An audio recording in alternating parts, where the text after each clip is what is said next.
సబితకు ఒక్కతే తినలే, అక్క తినలేదు, మనందరం తిన్నాము. పేరు పేరున ఈరోజు పరిగి నియోజకవర్గం నుండి తరలి వచ్చిన అన్నదమ్ములకి, ఆడబిడ్డలకి, పేరు పేరున పత్రికా మిత్రులకి, వేదికపైన ఆసీనులైన గౌరవనీయులైన మాజీ మంత్రివర్యులు, రంగారెడ్డి ఉమ్మడి జిల్లాని తన సమర్థ నాయకత్వంలో బ్రహ్మాండమైన అభివృద్ధి సంక్షేమ బాటలో ముందుకు తీసుకొని పోయిన మనందరి అక్క పెద్దలు శ్రీమతి సబితా ఇంద్రారెడ్డి గారికి, గౌరవనీయులు పెద్దలు మాజీ మంత్రివర్యులు, రాష్ట్రంలో గిరిజనుల సంక్షేమం కోసం కేసీఆర్ గారి నాయకత్వంలో మరి అద్భుతంగా పనిచేసిన మాజీ మంత్రివర్యులు శ్రీమతి సత్యవతి రాథోడ్ గారు, మీ అందరి అభిమాన నాయకుడు హరీశ్వర్ రెడ్డి అన్న వారసుడు కొప్పుల మహేశ్వర్ రెడ్డి గారు, తమ్ముడు కొప్పుల అనిల్ రెడ్డి గారు, కొప్పుల అనిల్ రెడ్డి గారు, వికారాబాద్ జిల్లా పార్టీ అధ్యక్షులు సోదరులు మాజీ శాసనసభ్యులు డాక్టర్ మెతుకు ఆనంద్ గారు, తమ్ముడు మన విద్యార్థి విభాగం రాష్ట్ర అధ్యక్షుడు, మరి ఎల్లవేళలా విద్యార్థులకు అండగా ఉంటూ వీరోచితంగా పోరాడుతున్న తమ్ముడు మన గెల్లు శ్రీనివాస్ యాదవ్ గారు, సోదరి మనం మన్నించాలి మీ పక్క నియోజకవర్గం కొడంగల్. ఈ కొడంగల్ అంటేనే మరి ఈరోజు ఎప్పటికప్పుడు ప్రతిరోజు నాకు ఎప్పుడప్పుడు ఆశ్చర్యం అనిపిస్తూ ఉంటుంది. బయట రాష్ట్రంలో ఏమేమి జాయినింగ్లు అవుతున్నాయో వేరు, కానీ కొడంగల్లో ప్రతిరోజు కాంగ్రెస్ కార్యకర్తలను మన పార్టీలో చేర్చుకుంటున్న గౌరవ మాజీ శాసనసభ్యులు, తప్పకుండా మళ్ళీ రాబోయే రోజుల్లో రేవంత్ రెడ్డి గారిని మళ్ళీ తిరిగి ఓడగొట్టబోయే నాయకుడు పట్నం నరేందర్ రెడ్డి గారు, సోదరి విజితారెడ్డి గారు, మా తమ్ముడు మహిపాల్ గారు, ఇంకా ఇంతకుముందు అద్భుతంగా మాట్లాడిన తమ్ముడు మల్లేష్ గారు, సోదరుడు సురేందర్ గారు, ఇంకా వేదిక పైన ఉన్న రామరెడ్డి గారు, ఇంకా ఇతర సీనియర్ నాయకులందరికీ ఎవరో పేర్లు నేను చెప్పలేదో వాళ్ళు జర మనసులోనే తిట్టుకోరి, బయటకు తిట్టకోరి అని కోరుతూ పేరు పైన అందరికీ నమస్కారం. ఇలా ఎట్లున్నదంటే పొద్దున ఇక్కడికి వచ్చేటప్పుడు ఒక వీడియో చూసిన నేను. పార్టీ మారిండ్రు, కొంతమంది మన ఎమ్మెల్యేలు మన పార్టీలో గెలిచిన కొంతమంది పోయినరు. పోయినాక సరే పోయిన వాళ్ళు పోయినామని చెప్పుకోవాలి కదా, ఏ పార్టీలు ఉన్నావా అంటే ఈ పార్టీలు ఉన్నాయని చెప్పుకోవాలి. ఇక్కడికి వస్తుంటే ఆ వీడియో చూసిన విలేకరు అడుగుతాడు, ఏ పార్టీలు ఉన్నావు సార్ నువ్వు అంటే, ఏ పార్టీలు ఉండాలనో గా పార్టీలనే ఉన్నా. ఇప్పుడు మీకు పిల్లలు ఉంటారు అందరు ఇళ్ళలో, పిల్లగాడు బయటికి పోయింది అనుకో, బయటికి పోయినాక కొద్దిగా ఆలస్యమైంది అనుకో, 9:30 10 అవుతుంది, పిల్లగాడు ఇంటికి వస్తలేడు, ఫోన్ చేసినావు, యాడున్నవరా అంటే నేను యాడు ఉండాలనో గాడినే ఉన్నాను అనుకో, వాడు ఏమంటావు, నువ్వు దవడమికెళ్ళడు దంపో, ఇంటికి రాగానే నువ్వు వేస్తావా లేదా, ఏమరా బాగా మాట్లాడుతున్నావు అని. ఈ అతి తెలివితేటలు ఇలా చూస్తున్నాం, కొత్త కొత్త విచిత్రమైన 20 నెలల్లో విచిత్రమైన అనుభవాలు. ఇప్పుడు రాష్ట్రంలో 10 ఏళ్ళ బుడ్డ పొలగాన్ని పట్టుకొని అడిగినా, తమ్మి కాలే ఆదాయ ఇవాళ ఏ పార్టీలో ఉన్నాడంటే ఏం చెప్తారు, కాంగ్రెస్ అని చెప్తారు. కానీ స్పీకర్కి అర్థమవుతలేదు, మీ వికారాబాద్ ఎమ్మెల్యే గారికి మాత్రం ఆయన ఏ పార్టీలో ఉన్నాడో శోధించి పరిశోధించి మళ్ళీ ఎంక్వైరీ పెట్టి చెప్తారట. ఇంకా విచిత్రం నేను చూస్తూ ఉన్నా, అంటే రేవంత్ రెడ్డి గారి పరిపాలన వచ్చినాక, కాంగ్రెస్ పరిపాలన వచ్చినాక అనుభవాలు ఎంత తమాషాగా ఉన్నాయంటే, పాపము ఆ ఎమ్మెల్యేల పరిస్థితి 10 మంది పోయిన వాళ్ళు ఎట్ట తయారైందంటే, అయ్యా మీరు ఏ పార్టీలో ఉన్నారంటే సుప్రీంకోర్టులోనేమో మేము బీఆర్ఎస్లోనే ఉన్నాం, కేసీఆర్ నాయకత్వంలో ఉన్నామని అక్కడ రాస్తాను. మరి నువ్వు కండువా కప్పుకున్నావు కదా అంటే, ఏ దేవుని కండువా, అది కాంగ్రెస్ కండువా కాదు, ముఖ్యమంత్రి గారు బాగా దేవుడు అంటే ప్రేమ, అందుకే మాకు దేవుని కండువా కప్పిండు. ఇట్లా విచిత్రమైన ఒక పరిస్థితి గత 20 నెలలుగా హైదరాబాద్కి వెళ్ళి మొదలు పెడితే కింద ఉండే ఒక చిన్న పల్లెటూరు దాకా అదే పరిస్థితి కనబడుతూ ఉన్నది. చాలా గమ్మత్తైన పరిస్థితి. ఒక ముఖ్యమంత్రి ఎట్లా ఉండాలో, రాష్ట్రానికి ఎట్లా నాయకత్వం వహించాలో, ఎంత అద్భుతంగా పనిచేయచ్చో భారతదేశానికి చూపెట్టింది మన నాయకుడు కేసీఆర్ గారు. కానీ ఒక ముఖ్యమంత్రి ఎట్లా ఉండొద్దో, ఎట్లాంటి మాటలు మాట్లాడొద్దో, ఎటువంటి పనులు చేయొద్దో చూపెడుతున్నది రేవంత్ రెడ్డి గారు. నాకు తెలియక అడుగుతా, ఇప్పుడు ఇక్కడ ఇంతమంది వచ్చారు, మీరు పరిగికి వెళ్ళి లోపల చాలామందికి చాలా కష్టాలు ఉంటాయి. ఇప్పుడు కొద్దిగా సురేందర్ బయటపడ్డాడు, మల్లేష్ బయటపడ్డాడు, కొంత కష్టం ఇట్లున్నది గట్లున్నది అని చెప్పారు.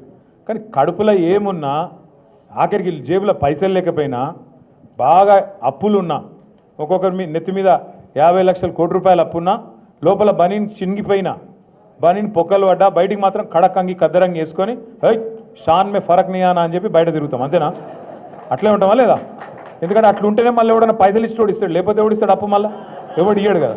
కానీ రేవంత్ రెడ్డి కథ ఎట్లుంది, నేను ఢిల్లీకి పోతే నాకు అపాయింట్మెంట్ ఇస్తలేరు, నేను దెబ్బన చెప్పులు ఎత్తుకపోతేనేమో అపాయింట్మెంట్ ఇస్తలేరు, ఎవడన్నా చెప్తాడు ఎట్లా ముఖ్యమంత్రి? ఈ విచిత్రం. ఇప్పుడు దబ్బన ఒక మాట అనుకో, నేను మహేష్ రెడ్డి అన్న దగ్గర అప్పు తీసుకున్నా, ఎంతో 1,00,000 రూపాయలు అప్పు తీసుకున్నా అనుకో, తీసుకొని మహేష్ అన్న నాకు బాగా కష్టం ఉందే, జరా ఒక నెల రోజులు ఇస్తా అని చెప్పిన. మరి నేను నెల రోజులు నాకు వెళ్ళలేదు, నేను ఇయ్యలే. 2 నెలలు అయింది ఇయ్యలే, 6 నెలలు అయింది ఇయ్యలే. మహేష్ నువ్వుకుంటాడా? ఏమాయబాయి నువ్వు చెప్తివి మస్తుగా చెప్తివి, ఇస్తలేవు ఏం సంగతి అడుగుతాడా? అడగడా? నెల రోజుల్లో నేనే చెప్తి. మరి 6 నెలలు అయిపోయాయి అడిగింది అనుకో, ఇక నేను ఏం చేయాలి? నిజానికైతే నిజాయితీ ఉన్నోన్నైతే అరే 1,00,000 వెళ్తలేవే, 50,000 వెళ్తున్నాయి, 50,000 ఇస్తా, ఇంకో 50,000 మళ్ళీ ఇస్తానా, ఇక మిత్తి మాఫ్ చేయరా, అని దండం పెడతా అని బతిమలు ఆడుకోవాలి. కానీ ఇవాళ రేవంత్ రెడ్డి కథ ఎట్లుంది? ఏమైనా 100 రోజులలో గ్యారంటీని అమలు చేస్తా అన్నావు, అందరికి అన్నీ ఇస్తా అన్నావు, మరి ఇవాళ ఇస్తలేవేందా అంటే ఏమంటుండే ఎరికేనా? ఏం చెప్తారా? నన్ను కోసుక తింటారా? ఏం చెప్తారు? నన్ను మీరు కోసుక తింటారా? కోసుక తినేందుకు నువ్వు ఏమైనా సేపువా, మామిడికాయవా, ఏంటిది నువ్వు? అరే ఇట్లుంటుంది ఎక్కడైనా? ముఖ్యమంత్రి అనేటోడు నేను ఇక్కడ లంకె బిందెలు ఉంటాయనుకొని వచ్చిన. ఏం మాటలు అవి? ఏం అసలు మాది మాకే పరిశాన్ ఉంది. సబితక్క ఇవాళ కాదు, ఇప్పుడే సత్యక్క చెప్పినట్టు, సబితక్క రేవంత్ రెడ్డి గారు జెడ్పీటీసీ కాకముందే మంత్రి అయిన మరి సీనియర్ నాయకురాలు. అట్లాంటి సీనియర్ నాయకురాలకి నిన్న మహేశ్వరం నియోజకవర్గంలో ఓడిపోయినమో కృషి మీద కూర్చోబెడతారట, గెలిచిన వాళ్ళని మాత్రం కింద కూర్చోవన్నట్టు మనం పిచ్చోళ్ళక వాడు కారు అట్లు ఇస్తుంటే, వాడు ఇంకోటి చేస్తుంటే, పోజులు కొడుతుంటే మనం చూడాలంట. అక్క ఏమనలే పాపం, కానీ కార్యకర్తలు ఊకుంటారా? ఊకోరు కదా. అరే మా మేడంకి అవమానం జరుగుతుందని లొల్లి పెడితే ఇలా హోంమంత్రిగా పనిచేసిన అక్క మీదకి గింతంత పోలీసు వాళ్ళు ఎగిరిపోయి రెచ్చిపోయి మాట్లాడుతూ ఉన్నాడు. నేను ఇలా పరిగి మాత్రమే కాదు, రాష్ట్ర వ్యాప్తంగా ఉండే కలెక్టర్లు, ఐఏఎస్ ఐపీఎస్ అధికారులకు నేను ఒక్కటే గుర్తు చేస్తున్నా, గుర్తుపెట్టుకోమని చెప్తా ఉన్నా. ఇలా మీరు పచ్చి అబద్ధాలు ఆడుతూ ఉన్నారు ఐఏఎస్ అధికారులు కూడా. మొన్న ఇక్కడ చూసిన నేను ఖైరతాబాద్లో ఒక ఐఏఎస్ అధికారి, ఒక ఐపీఎస్ అధికారి ఇద్దరు చిలక పలుకులు పలుకుతున్నారు. ఏమని? 10 ఏళ్లలో ఒక్క రేషన్ కార్డు ఇవ్వలే. కాంగ్రెస్ వాళ్ళు మాట్లాడినట్టు మాట్లాడుతున్నారు. నేను వాళ్ళందరికీ ఒకటే చెప్తా ఉన్నా, ఎక్కువ టైం లేదు, 2-2.5 ఏళ్లలో మళ్ళీ మేమే వస్తున్నాం. ఎవరైతే ఎగిరెగిరి పడుతుండ్రో, ఎవరైతే అతి చేస్తుండ్రో, ఎవరైతే రేవంత్ రెడ్డి కంటే ఎక్స్ట్రాలు చేస్తున్నారో వాళ్ళందరికీ నేను ఒకటే మాట చెప్తున్నా. నేను ఇదివరకు కూడా చెప్పినా, మళ్ళీ కూడా చెప్తున్నా, బరాబర్ ప్రతి పేరు రాసి పెట్టుకుంటాం, ప్రతి ఒక్కరి మాటలు యాది పెట్టుకుంటాం. ఇదివరకు లెక్క మాత్రం ఈసారి ఉండదు. అన్ని లెక్కలు హిసాబ్ కితాబ్ సెటిల్ చేసే బాధ్యత నాది. సురేంద్ర ఒక మాట అన్నాడు, వాస్తవం అది. 10 ఏళ్లలో ఎన్నడూ మాకు ఇక్కడ అవకాశం రాలే అని ఒక మాట అన్నాడు, వాస్తవం. 10 ఏళ్ళు మేము ప్రభుత్వాన్ని నడిపినాం, రాష్ట్రాన్ని నడిపినాం. అంటే కొత్త రాష్ట్రం, కష్టపడి తెచ్చిన రాష్ట్రం, పిల్లగాళ్ళు చచ్చిపోతే వచ్చిన రాష్ట్రం, కేసీఆర్ నాయకత్వంలో కొట్లాడి తెచ్చుకున్న రాష్ట్రం. ఇటువంటి రాష్ట్రంలో ఇల్లు చక్కదిద్దుకున్నట్టు మరి కొత్త సంసారం, కొత్త కాపురం కాబట్టి బ్రహ్మాండంగా చేయాలి. మంచిళ్ళు లేంది, పొలాలకు సాగునీళ్ళు లేంది, సంక్షేమ పథకాలేంది, పరిశ్రమలేంది, చెట్లేంది, పర్యావరణం ఏంది, ఒక్కొక్కటి తపస్సు లెక్క తీర్చుకుంటూ వచ్చినాం. ఎలా గర్వంగా చెప్పుకోవచ్చు ఏం సాధించింది తెలంగాణ 10 ఏళ్లలో అంటే. సరే మనం 1.8%తో మనం ఓడిపోవచ్చు. ఇప్పుడే మహేష్ అన్న ఒక మాట అన్నాడు, కొత్తగా గిన్ని గ్రామ పంచాయతీలు చేసినాం, గిన్ని తాండా పంచాయతీలు చేసినామని. ఎప్పటి నుంచో చెప్తున్నారు కాంగ్రెస్ వాళ్ళు, 78కెళ్ళి తాండాలు పంచాయతీలు చేస్తామని. చేసిర్రా? మళ్ళీ కేసీఆర్ వచ్చినాకనే బ్రహ్మాండంగా ఇవాళ 3,400 తాండాలు, పల్లెలు, పంచాయతీలు అని చేసుకున్నాం. అట్లాగే కొత్త మండలాలు చేసుకున్నాం. మీ మహమ్మదాబాద్ కూడా అయింది కదా, చౌడాపూర్ అయింది, మహమ్మదాబాద్ అయిందా లేదా? రెవెన్యూ డివిజన్లు చేసుకున్నాం, కొత్తగా జిల్లాలు చేసుకున్నాం. వికారాబాద్ జిల్లా కావాలని ఎప్పటి నుంచి ఉండే మీకు కళ? ఇవాళ ఇక్కడికి వచ్చినాం, చాలా దూరం వచ్చినాం అంటున్నారు. ఒకప్పుడు రంగారెడ్డి కలెక్టరేట్ ఎక్కడుండే? హైదరాబాద్లో లగ్డికాపుల్లు ఉండే. మరి ఇవాళ ఏడుంది మీ కలెక్టరేటు? వికారాబాద్లో మీ కూతవేటు దూరంలో ఉన్నది. అంటే ఇవన్నీ కేసీఆర్ చేయలేదా?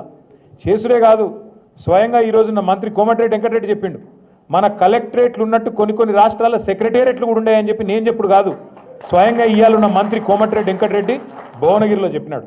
అద్భుతంగా కొత్త పంచాయతీలు, కొత్త తాండాలు, కొత్త మండలాలు, కొత్త రెవెన్యూ డివిజన్లు, కొత్త కలెక్టరేట్లు, ఐఏఎస్ ఐపీఎస్ అధికారులు మీకు అందుబాటులో, మీరు యాడికో 100 కిలోమీటర్లు పోయి అక్కర లేకుండా మీ గడప ముంగటికి పాలన తెచ్చిన నాయకుడు కేసీఆర్ గారు.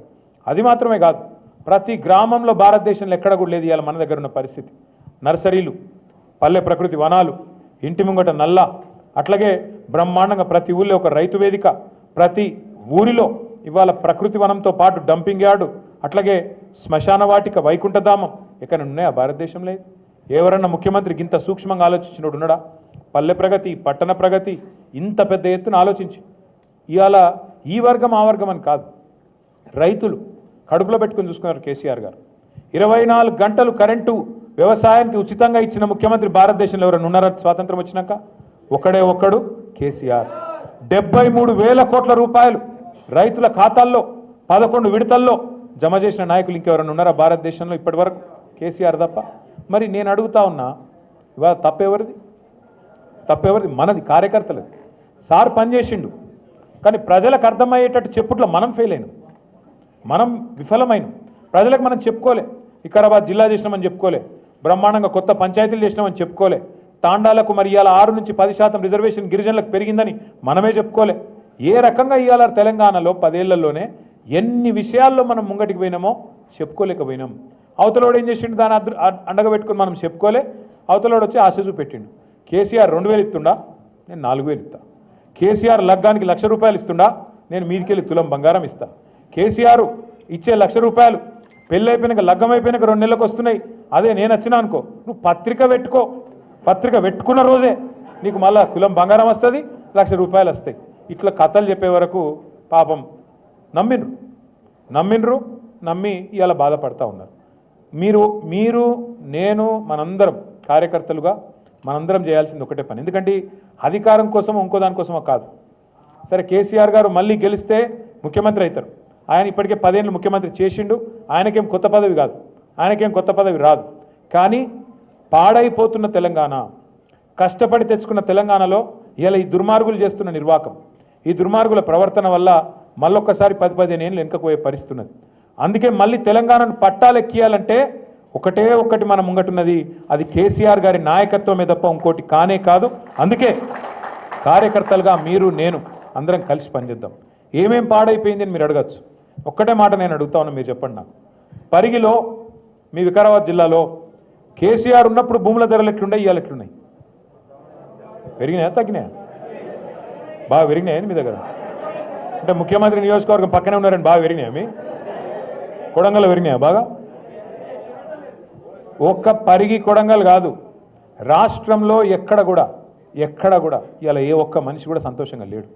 మీరు రైతుల కాడికి పోండి, రైతులు చెప్తున్నారు, ఖుల్లా చెప్తున్నారు, అన్న మోసం జరిగిపోయింది, తినే పల్లెంలో అన్నంలో మన్ను పోసుకున్నట్టు అయిపోయింది, మంచిగుంటిమి, రైతు బంధు వస్తుండే, రైతు బీమా వస్తుండే, టైంకి ఎరువులు దొరుకుతుండే, విత్తనాలు దొరుకుతుండే, పండించిన పంటకు గిట్టుబాటు ధర ఉంటుండే, పైసలు టైంకి పడుతుండే, మంచిగా పొక్తాగుంటిమి, కళ్ళల కాడికి వచ్చి వడ్లు కొనుక్కపోదురు. ఇలా ఏం పరిస్థితి వచ్చింది? కొనటోడు లేడు, టైంకి ఎరువులు దొరకాయి. మళ్ళీ ఇప్పుడైతే మల్లేష్ గారు చెప్పినట్టు చెప్పులు లైన్లో చెప్పులు పెట్టుకొని ఇవాళ మళ్ళొక్కసారి ఆధార్ కార్డులు పెట్టి, ఆధార్ కార్డు ఎగిరిపోకుండా దాని మీద బండ పెట్టి ఇంత కథ చేసే పరిస్థితి మళ్ళీ వచ్చింది. ఆనాటి రోజులు తెస్తారంటే నిజంగానే తెచ్చిండన్న వీడు, ఇదివరకు అప్పుడు ఎట్లున్నానో మళ్ళీ గదే రోజు వచ్చింది అని ఇలా రైతులు మొత్తుకుంటా ఉన్నారు. 2 లక్షల రుణమాఫీ అన్నాడు, 2 లక్షల రుణమాఫీ అన్నాడు. ఇక రుణమాఫీ కథ ఇప్పుడే అక్క చెప్పింది, చారాన కోడికి బారాన మసాలా అని, గట్లనే ఉన్నది. 50,000 కోట్ల కాడ మొదలైంది రుణమాఫీ కథ.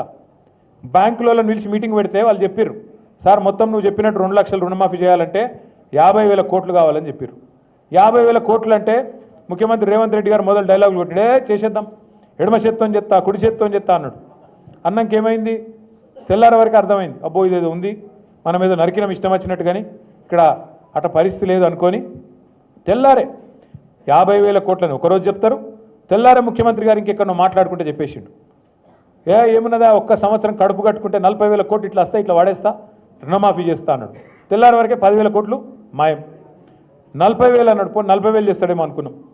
మళ్ళీ ఏమైందో క్యాబినెట్లో పెట్టిర్రు, క్యాబినెట్కి వచ్చే వరకు 31,000 కోట్ల రుణమాఫీ అన్నారు, మళ్ళీ 9,000 కోట్లు మాయం.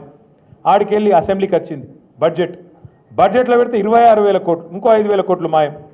ఆ 26,000 కోట్లను అదన్ని ఇస్తాడా అనుకుంటే ఆఖరికి మొన్న బట్టి విక్రమార్క గారు మొన్న చెప్తున్నారు, ఎక్కడో బ్యాంకర్లకు ఇంగ్లీష్లో చెప్తున్నాడు, మనకు అర్థం కావద్దని.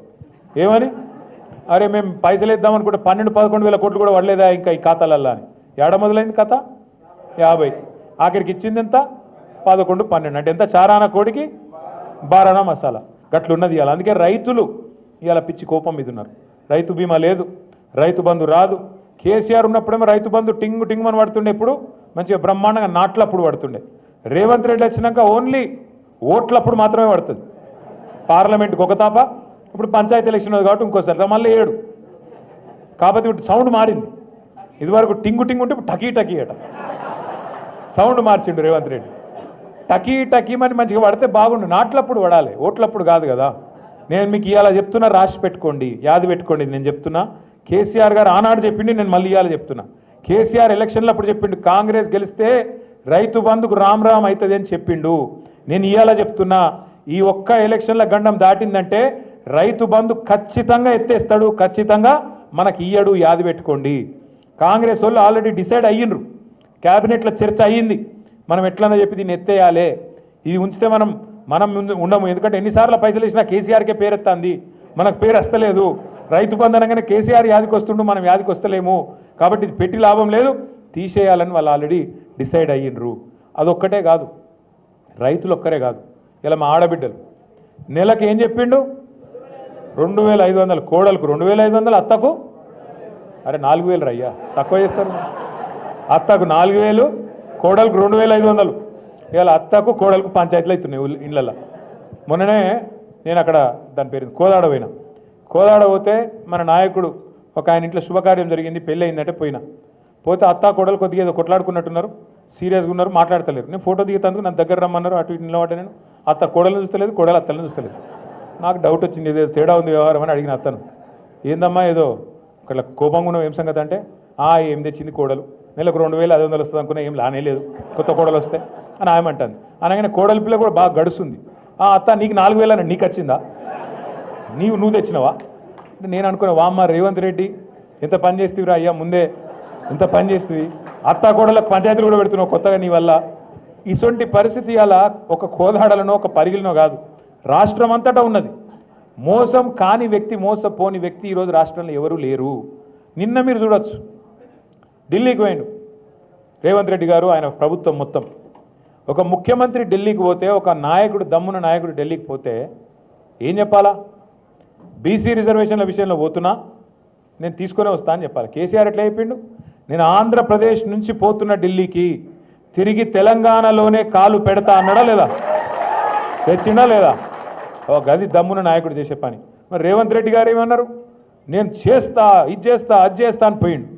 ఇక ఆడ ఉపన్యాసాలు వీళ్ళు ఒకరికి మించి ఒకరు మైకులు. ఒక ఆయన ఎమ్మెల్యే సాబ్ మాట్లాడుతుంటే నేను చూస్తూ ఉన్నా, మోడీ గారిని వంగబెట్టి గుద్దుతూనే వస్తాయి రిజర్వేషన్ అని కూడా అంటాడు. ఈ గుద్దుడేంది, తన్నుడేంది, గీ పని గాడబోతారు ఎవడన్నా పోయి. ఇవాళ ఏం సాధించారు మరి, బీసీలకు మీరే చెప్పారు కదా, కామారెడ్డిలో బీసీ డిక్లరేషన్ అని పెట్టి మీరే చెప్తిరి 42% రిజర్వేషన్ ఇస్తాం. ఏది ఓన్లీ ఎలక్షన్లలో కాదు, విద్యల, ఉద్యోగాలల్లా, ప్రభుత్వ కాంట్రాక్ట్లల్లా, రాజకీయంలో, 42% రిజర్వేషన్ ఇస్తాను నువ్వే చెప్పినావు. ఆ రోజు నువ్వు చెప్పలే కదా బీసీ డిక్లరేషన్లో, రాహుల్ గాంధీ ప్రధానమంత్రి అయితేనే ఇస్తా అని చెప్పినావు ఆ రోజేమో అందరికీ మీరు ఓట్లు వేయండి బీసీలందరూ, నేను 42% రిజర్వేషన్ ఇస్తా అని చెప్తివి. అదొక్కటే మాత్రమే కాదు, ఇంకేం చెప్పిండు, బీసీ సబ్ ప్లాన్ తెస్తా, చట్టబద్ధత తెస్తా, ఒక్కొక్క రూపాయి ప్రభుత్వం ఖర్చు పెడితే అలా 42% బీసీలకు పోయేటట్టు చట్టబద్ధత తెస్తా అని చెప్పినావు. చేసినావా మరి? నీ చేతుల పని కదా అది. సరే రిజర్వేషన్లు అంటే నీ చేతులు లేవనుకుందాం, ఢిల్లీ చేతులు ఉన్నాయి అనుకుందాం ఒక్క నిమిషానికి. మరి నీ చేతిలో బీసీ సబ్ ప్లాన్ ఉన్నది, సంవత్సరానికి 20,000 కోట్ల బడ్జెట్ పెడతా అన్నాడు బీసీలకు. 2 బడ్జెట్లు అయిపోయినాయి, 2 కలిపి కూడా 20,000 కోట్లు పెట్టలే, ఖర్చు అయితే 10,000 కోట్లు కూడా పెట్టలే. మరి ఏమైనా 1,00,000 కోట్ల బడ్జెట్, 5 ఏళ్లలో 1,00,000 కోట్లు బీసీలకు పెడతానన్న బడ్జెట్ ఏడవైంది? అది నీ చేతుల్లోనే ఉంది కదా, అది పెట్టాడు. 42% కాంట్రాక్టు, 42% కాంట్రాక్టు ఎవరకు, బీసీలకు ఇస్తా అన్నాడు. మరి మీ పరిగిలో కాంట్రాక్ట్లు అవుతున్నాయి, ఆ రోడ్ వర్క్లు అదో ఇది అవుతాయి కదా, 42% వచ్చినాయా బీసీలకు? రాష్ట్రంలో ఎక్కడైనా వచ్చినాయా? మరి ఇవన్నీ అయితే నీ చేతిలో ఉన్నాయి కదా, ఒక జీవో ఇస్తే అయిపోతుంది కదా, అసెంబ్లీ పెట్టి బీసీ సబ్ ప్లాన్ పాస్ చేయొచ్చు కదా, బడ్జెట్లకి 20,000 కోట్లు ఇవ్వచ్చు కదా. ఇవేవి ఇయ్యడంట, ఇక్కడ ఆయన చేతులున్నాయేమో ఇయ్యడంట, కానీ ఢిల్లీకి పోయి రిజర్వేషన్లు సాధిస్తాను పోయిండు. అట్లా కూట్ల రాయిది అనేవాడు ఏట్ల రాయిది ఇస్తాను పోయిండంట. అయితే ఇళ్ళతోని అమ్మకు అన్నం పెట్టినాడు, చిన్నమ్మకు బంగారు గాజులు చేస్తారా అంటే? ఇంత విచిత్రమైన మనిషి. ఇంకా గమ్మత్ ఏంటంటే ఆడపోయి మళ్ళీ కేసీఆర్ తిట్టుడు, ఢిల్లీకి పోయి. రేవంత్ రెడ్డి గారికి ఒక సమస్య ఏదో ఉన్నది, ఖచ్చితంగా ఉన్నది ఆయనకు. కేసీఆర్ పేరు తీసుకోకుండా ఉపన్యాసం చెప్పాడు ఆయన. మీరు చూడుర్రి, పాపం కేసీఆర్ గారు ఏమన్నాడు, ఆయన 20 నెలలు ఆయన పని ఆయన చేసుకుంటాడు, ఆరోగ్యం మీద కొద్దిగా డీలా పడేది, మంచిగా చేసుకునే ప్రయత్నంలో కేసీఆర్ గారు ఉన్నారు. ఈయన రోజు అది ఎక్కడైనా సరే, ఢిల్లీ అయినా అసెంబ్లీ అయినా ఏడ మాట్లాడినా నిద్రలో కూడా కలవరిస్తున్నా, నా డౌట్. వాళ్ళ భార్యను అడగాల మరి, నిద్రలో కూడా కలవరిస్తున్నా ఏం పేరు, కేసీఆర్ పేరు. అంటే ఎంత ఫోబియా పట్టుకుందంటే, ఎందుకు ఇంత భయం నీకు? నువ్వు ముఖ్యమంత్రి కావాలనుకున్నావు, అబద్ధాలు చెప్పినావు, 420 అడ్డమైన హామీలు ఇచ్చినావు, ప్రజలు నమ్మినరు, ఓటేసిర్రు, నీకు అవకాశం ఇచ్చిర్రు, పని చేయి. 6 గ్యారంటీలు అన్నావు, పని చేయి. ఎందుకు ఈ డ్రామాలు? నేను అడుగుతా. బీసీలను మోసం చేస్తున్నావు రేవంత్ రెడ్డి, నువ్వు డ్రామా చేస్తున్నావు అన్నా అంటే నన్ను తిడతాడు నిన్నాడు. నీది డ్రామా, నీ పేరే డ్రామా. ఎవరది డ్రామా?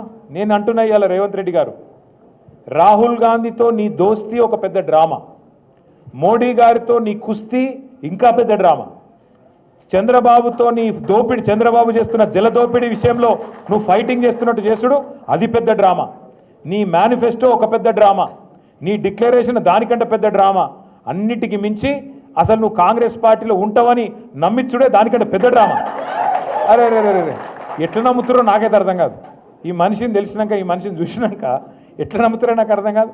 ఎప్పటికప్పుడు మాటలు మారుస్తాడు. ఖుల్లా చెప్తున్నాడు ఆయన, నేను మోడీ గారు స్కూల్లో చదివినా, చంద్రబాబు కాలేజీకి పోయినా, ఇవాళ రాహుల్ గాంధీ కాడ ఉద్యోగం చేస్తున్నా అంటే రేపు ఇంకెటన్నా మిగతా అని చెప్తున్నట్టే కదా లెక్క. ఎటు సందు దొరికితే అటు పోతా. ఒక సిద్ధాంతం లేదు, ఒక నిబద్ధత లేదు, ఏది లేదు. అందుకే నేను అనేది, అందరికీ అన్ని విషయాలు అర్థమైనాయి. ఇవాళ రైతులకు అర్థమైనాయి, మహిళలకు అర్థమైనాయి, పిల్లగాళ్ళకు అర్థమైనాయి. 2 లక్షల ఉద్యోగాలు అన్నాడు, వచ్చినాయా 2 లక్షలు? వాళ్ళు కుల్లా తిడుతున్నారు. ఉన్నకాకమున్న జాబ్ క్యాలెండర్కు దినం పెట్టిండ్రు అక్కడ, ఏది చిక్కడపల్లి లైబ్రరీ కాడ. నేను మంచిగా ఫోటో పెట్టి సంవత్సరం అయిపోయిందని చెప్పి ప్రథమ సంవత్సరికం చేసి పారేసారు. దినం కాదు, సంవత్సరికం చేశారు. సారీ, మొత్తం అందరికీ అన్ని విషయాలు అర్థమైనాయి.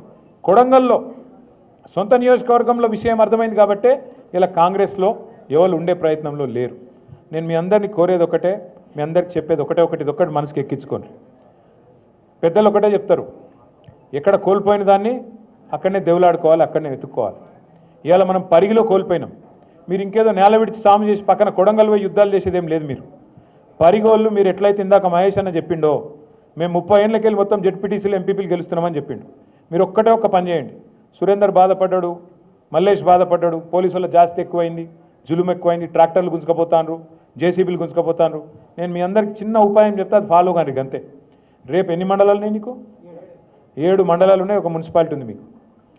7 మండలాలు ఉంటాయి, 7 జెడ్పీటీసీలు ఉంటాయి, 7 ఎంపీపీలు ఉంటాయి. మీరు ఒక పని చేయండి. 7 మండలాల్లో మీరందరూ ఎక్కడోళ్ళు అక్కడ గట్టిగా పనిచేసి 7 జెడ్పీటీసీలు గెలిపిండ్రి, 7 ఎంపీపీలు గెలిపిండ్రి. తెల్లారి నుంచి మహేష్ అన్న చుట్టూ తిరుగుతారు అధికారులు.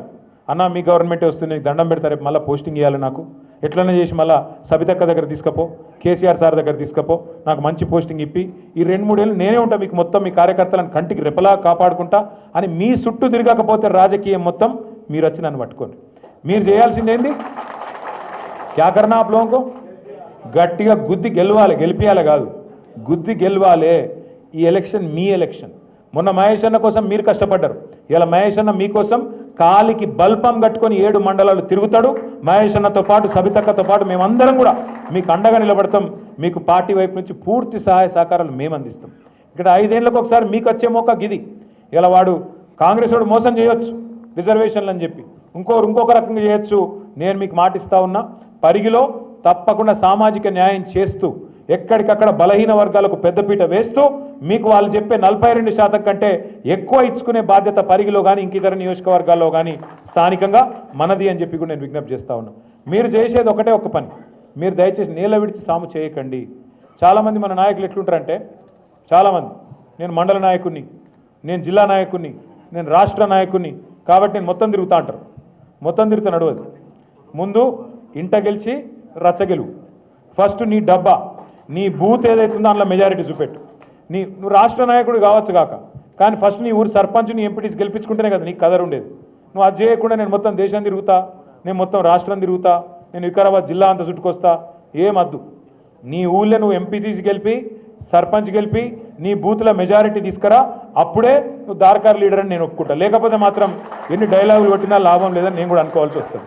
మీరు పరిగిలో నాకు తెలుసు, మొదటి నుంచి పటిష్టంగా పార్టీ ఉన్నది. కాంగ్రెస్ పార్టీ మీద ప్రజల్లో విపరీతమైన కోపం ఉన్నది. మీరు గట్టిగా అనుకుంటే, మీరు గట్టిగా తలుచుకుంటే, ముమ్మాటికి రైతులు, మహిళలు, యువకులు, మైనారిటీలు, మన లంబాడా సోదరులు, దళితులు ప్రతి ఒక్కరు కూడా మనకు ఓటేయడానికి సుముఖంగా ఉన్నారు. మీరు పోయి అడగాలి, కూసోవాలి. ఆయన ఇక మనోళ్ళు ఎట్లా చేస్తారు, ఎలక్షన్ రాగానే పాంప్లెట్ పట్టుకొని ఇట్లా వారేసి అట్లా పోతారు. గై నడవై. ఇప్పుడు మీరు ఆపోజిషన్లు ఉన్నారు, కూసోవాలి, ముచ్చట పెట్టాలి, బుదిరకియాలి. అవసరమైతే మన పాత ఏమైనా చిన్న మన వైపు నుంచి తప్పులు జరిగితే కడుపులో తల పెట్టాలి, అల్మించుకోవాలి. అట్లుండాలి. కానీ ఇట్లా వరేసి స్టైల్ ఆయా తమి ఓటై ఓ నై చెల్తా పద్ధతికి. ఎందుకంటే వాడు కాంగ్రెస్ వాడేమో పైసలు ఇస్తాడు, వాడు అడ్డగోలు పైసలు వంచుతాడు, వాళ్ళు విపరీతమైన పైసల సంపాదన మీద బిజీగా ఉన్నారు, వాడు ఇష్టం ఉన్నట్టు చల్లుతాడు. మరి మనం కొట్లాడాలంటే కనీసం ప్రజల ప్రేమ మనకు ఉండాలన్నా లేదా? కొద్దిగా టైం తీసుకోండి, కొద్దిగా ఒళ్ళు వంచుండ్రి. ఇంతకుముందు మా తమ్ముడు చెప్పినట్టు నిజమే, నేను ఒప్పుకుంటా. పోయిన 10 ఏళ్లలో మనం పార్టీని పెద్దగా చూడలేదు. నేను సురేందర్కు మల్లేష్కు వాళ్ళిద్దరు మాట కూడా, వాళ్ళిద్దరి అభిప్రాయం కూడా మొత్తం మీ అందరి అభిప్రాయంగా అనుకుంటా ఉన్నా. వచ్చేసారి ఇట్లుండది, మిమ్మల్ని కంటికి రెప్పలాగా కాపాడుకుంటాం, మిమ్మల్ని ఖచ్చితంగా ఆర్థికంగా బలోపేతం చేస్తాం. వారంలో ఖచ్చితంగా 1 రోజు 2 రోజులో పార్టీ నిర్మాణం మీద కూడా దృష్టి పెట్టి ప్రభుత్వంలోకి వచ్చిన తర్వాత కూడా తప్పకుండా పార్టీని కూడా ఇదే పద్ధతిలో జనరల్ బాడీ మీటింగ్లు రెగ్యులర్గా పెట్టాలి. తెలుగుదేశంలోకి వచ్చినవేంది? ఎందుకంటే తెలుగుదేశంలోకి వచ్చినాక అది ఉంటుంది. జనరల్ బాడీ మీటింగ్లు ఉండాలి, రెగ్యులర్గా కలవాలి, రెగ్యులర్గా ముచ్చట పెట్టాలి, డైరీ రాయాలి, ఇవన్నీ ఉంటాయి, అంతేనా? సో అదే పద్ధతుల్లో మనం కూడా పెట్టుకుందాం. ఇక ఎవడెవడో మాట్లాడతాడు తలమాసినోడు, ఒకడు అంటాడు బీఆర్ఎస్ ఉండనే ఉండదు, బీజేపీలో పోతుంది అంటాడు. మనకేం కర్మ, నాకు అర్థం కాదు. తెలంగాణ ఉన్నంత కాలం ఈ గులాబీ కండువా ఉంటుంది, బరాబర్ ఉంటుంది ఖచ్చితంగా. ఈ రెండు పార్టీలకు 3 చెర్ల నీళ్ళు తాగిచ్చి మళ్ళొక్కసారి డంకా బజాయించి కేసీఆర్ గారిని ముఖ్యమంత్రి చేసుకుందాం, మన రాష్ట్రాన్ని కాపాడుకుందాం. జై తెలంగాణ. ఇప్పుడు పెద్దలు కూసరు పెద్దలు కొంతమంది మాజీ సర్పంచులు ఇంకా సీనియర్ నాయకులు చేరుతా ఉన్నారు. పూడూరు సర్పంచ్ నరసింహారెడ్డి గారు, రంగాపురం సూరప్ప గారు, పరిగి బసిరెడ్డిపల్లి సర్పంచ్ గారు, మైపాల్ రెడ్డి పూడూరు, తాజుద్దీన్ గారు, బాలునాయక్ గారు, సత్యనారాయణ రెడ్డి గారు మాదారం నుంచి, ఇంకా మిగతా మిత్రులు కూడా చాలామంది పేర్లున్నాయి. వాళ్ళందరికీ స్వాగతం. జర ఒక్క లైన్లోకి వెళ్ళి వస్తే బెటరు. మీ అందరికి మళ్ళీ ఒకసారి నమస్కారం. జై తెలంగాణ. మొదలు పూడూరు మండలం.